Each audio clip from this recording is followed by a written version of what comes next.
हम सब लोगों ने बहुत सारी कहानियां सुनी है और बहुत कुछ सीखा भी है। हमारी ऐतिहासिक भूमि पर कई महान से व्यक्तियों ने जन्म लिया है, जिन्हें हम भगवान के रूप में आज भी पूजते हैं। जबकि वो हम जैसे मामूली इंसान ही थे, उनके पास कोई दिव्य शक्ति नहीं थी, फिर भी वे भगवान बने क्योंकि वे जागृत और दयालु थे। इस जग में जितने पशु पक्षी थे, उनसे वे बहुत प्रेम करते थे। उन्होंने हमें शांति और अहिंसा का पाठ पढ़ाया। आज हम ऐसे ही एक ज्ञानी पुरुष गौतम बुद्धा की कहानी के बारे में हम जानेंगे। ये कहानी सबको सुननी चाहिए दोस्तों। भगवान बुद्ध की इस ज्ञानवर्धक और प्रेरणादायक कहानी सुनने के लिए वीडियो में हमारे साथ अंत तक बने रहिए। दोस्तों, आपसे एक अनुरोध है कि अगर आप हमारे चैनल पर नए हैं तो चैनल को सब्सक्राइब जरूर कीजिए। तो चलिए कहानी को शुरू करते हैं। बहुत पहले की बात है। एक डाकू था जिसका नाम आंगलीमल था। वो बहुत भयानक लंबा चौड़ा इंसान था। वो इतना क्रूर था कि जिसे भी देखता उसकी हत्या करके उसकी एक उंगली काटकर उसकी माला बनाकर गले में पहन लेता। ऐसा करते करते 99 लोगों की हत्या कर चुका था। उसके गले में 99 अंगुलियों की माला हो गई थी। सबको अंगुलीमाल डाकू का डर सता रहा था। इतना हड़कंप मचा था उस गांव के लोगों में, वे डर की वजह से अपने घर में छिपे रहते, कहीं बाहर नहीं निकलते थे। वो सोचते कहीं उस डाकू का अगला शिकार हम न हो जाएं।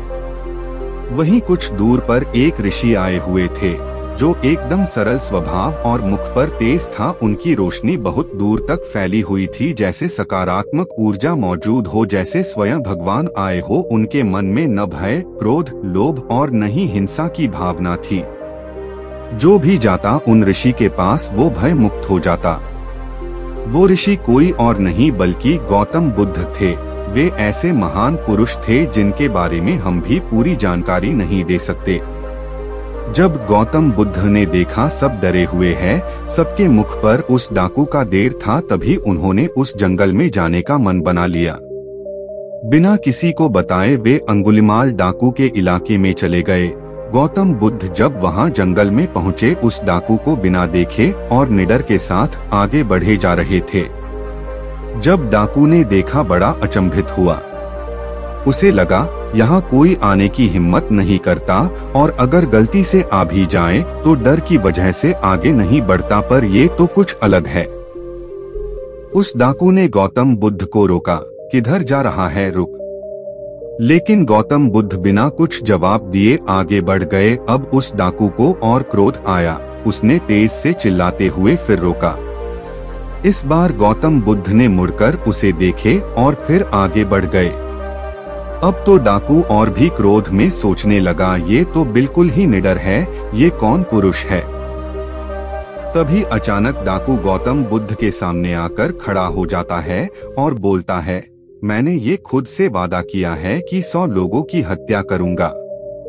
99 लोगों को मैंने मौत के मुंह में डाल दिया। अब तेरी बारी, मैं तेरी गर्दन उतारकर गले में पहनूंगा। ऐसा बोलते हुए डाकू खूब तेज से हंसने लगा, पर गौतम बुद्ध के आंखों में कोई डर नहीं था। एकदम मीठी मुस्कान लिए गौतम बुद्ध बोले, ठीक है, मुझे मार डालो, लेकिन उसके पहले मुझे इन पेड़ के टहनी और कुछ पत्ते तोड़कर दिखाओ। अब डाकू सोचा, ये इंसान ऐसा क्यों बोल रहा है।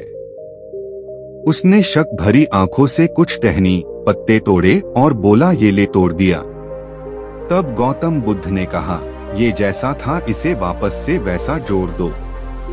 डाकू क्रोध में बोला, कोई भी चीज तोड़ने के बाद नहीं जोड़ी नहीं जा सकती, ये नहीं हो सकता।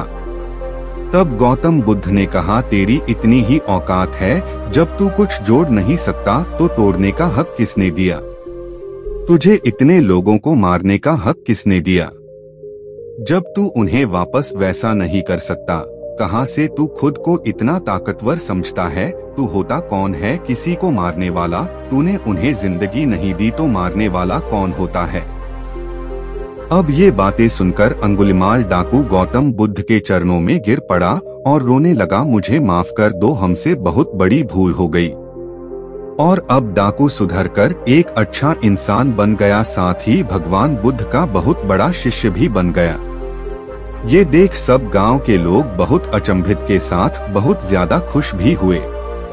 इंसान को हम गलत मार्ग से हटाकर सही मार्ग पर ला सकते हैं, बस हमारे पास उतना साहस हो कि बिना डर के कैसे उस इंसान को गलत मार्ग से सही मार्ग पर लाएं। पर उसके लिए सबसे पहले हमें खुद को उस योग्य बनाना होगा और सत्य और अहिंसा का पाठ पढ़ना होगा, तभी हम सही गलत में अंतर समझ पाएंगे।